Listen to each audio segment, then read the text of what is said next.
Hi guys, it's me. So today I'm going to break down Astavakrasans, so 8-angle posture. So Ashta means 8 and Vakra means to bend. So 8-angle posture is an arm balance. It looks more complicated than it is, and I get asked all the time, how do you get into that posture? It's probably one of the most postures of all yoga that I get asked how to do it, how to break down, how do we do it, and I do a lot of tutorials on it, so I figured I'll do it today. I'm bored here. So anyway, 8-angle posture, it's an arm balance, and from my own personal practice, you see me, I love arm balances, I love inversions and things like that, because I came to yoga as a strong person, not a flexible one. So I like my practice to be more of strong poses, because that's where I feel confident.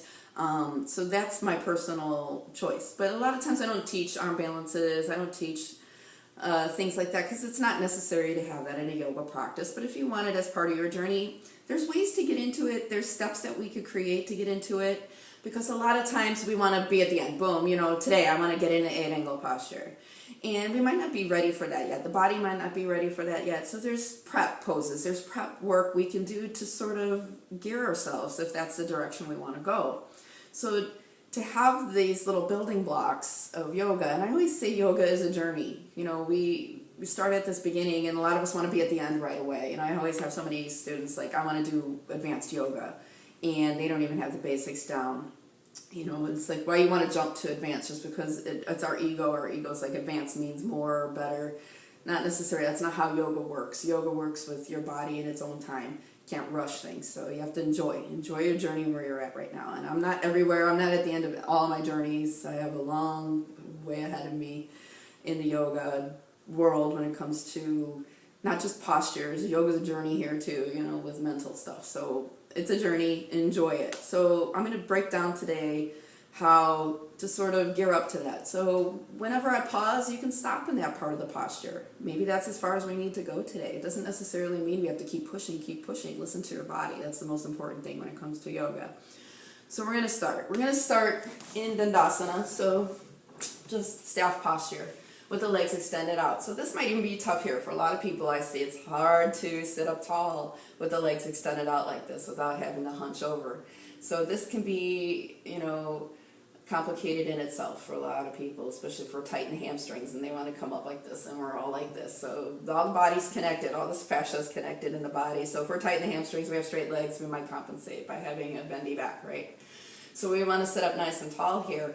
So Astavakrasana, a lot of strength comes from the inner thighs and the upper body into the chest. So a lot of chest strength, do a lot of chest work, a lot of inner thigh strength, outer thigh flexibility. So prep work for you to do this posture would be maybe lizard posture. Lizard posture engages these inner thigh muscles and stretches the outer thigh muscles.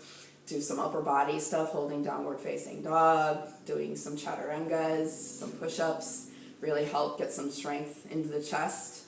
And when we come into the posture, a lot of times, especially with arm balances, we feel like our head is heavy and we're going to fall on our face. I've fallen on my face many a time.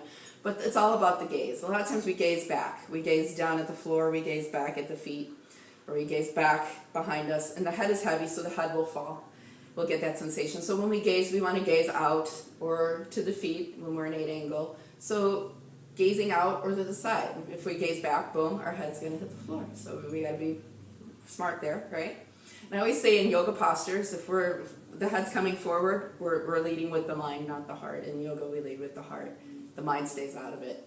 So thinking about that. So sitting up nice and tall in Dandasana, lifting through the crown of the head, rooting the sits bones down into the ground. We're going to start. So we're going to start by yogi toe lock the left toes. So we're going to yogi toe lock the toes, and we're going to lift the left leg. So if we're tight in hamstrings, this straight leg is probably not possible, and then we're going to end up looking like this, right? So we want to sit up tall. If you have to bend the leg a little bit, go ahead. Listen to what the hamstring's telling you. Don't pull it out, right? We don't want to injure ourselves doing yoga. But we still want to keep a nice long spine, nice long posture. And we could stay here and breathe. This might just be a nice hamstring stretch we need for today. Maybe we want to add on to it. Okay, we're going to add on. We're going to take the knee back by the left shoulder. So the knee's coming around the side of the shoulder here. And we're sitting up nice and tall, right? Belly is nice and strong. So nice core in arm balance, very important to keep this engaged. We're going to take the right hand to the sole of the foot. We're going to take the left arm underneath. And then we're going to press the sole of the foot back even more. So bringing the knee even more back from the shoulder here, and we're going to sit nice and tall. So this might be enough of a hip stretch we need for today, working on this, sitting up nice and tall. Breathe, never forget to breathe. And then from here we can add on. So we can add on by taking this left arm down to the floor. And then what I'm going to do is I'm going to squeeze this left leg, holding it onto the tricep, and this right hand's going to come down.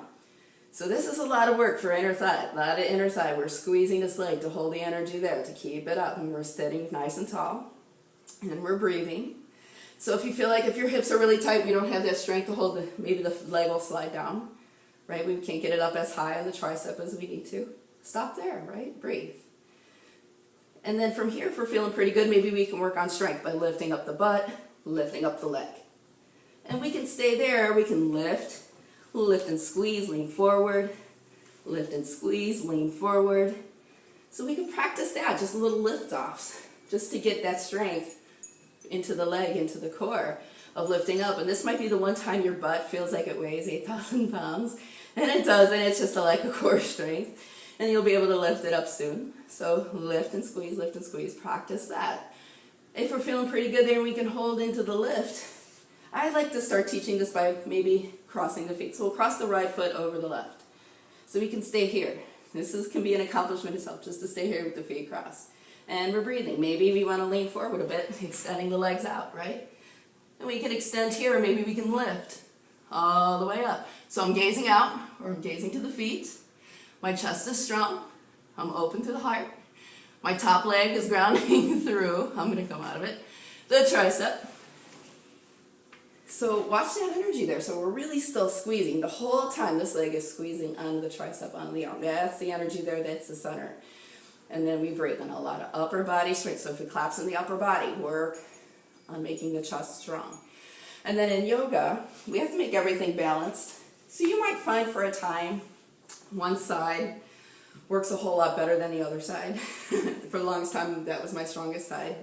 But we have to have balance in yoga. We have to do it on both sides. We have to practice on both sides. So you might find your journey, maybe we can do a full expression of posture on one side, maybe not even close on the other side. So we have these imbalances in the body, and then when we do postures like that, side to side, we notice that, oh, I'm weaker in this side, weaker in this hip, stronger in this hip. And we bring balance, so we have to do both sides. So we're going to yogi toe up the right big toe. Breathe. I've been talking a lot, so I can't breathe. So we're going to lift the leg. Sitting up nice and tall. Stretch the hamstring, press through the heel. Breathe. And we're going to bend the leg. We're going to bring it back.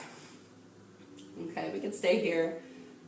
I'm going to go a little bit faster on this side. We're going to take the hands to the soles of the feet, pressing back, sitting tall. Maybe we could take the right hand down. Squeezing the energy here, right? We can practice our lift and lean. Keep squeezing that right leg, lift and lean. Maybe we can cross the left foot over the right. Maybe we lean, we extend the legs out. Maybe our butt doesn't lift yet.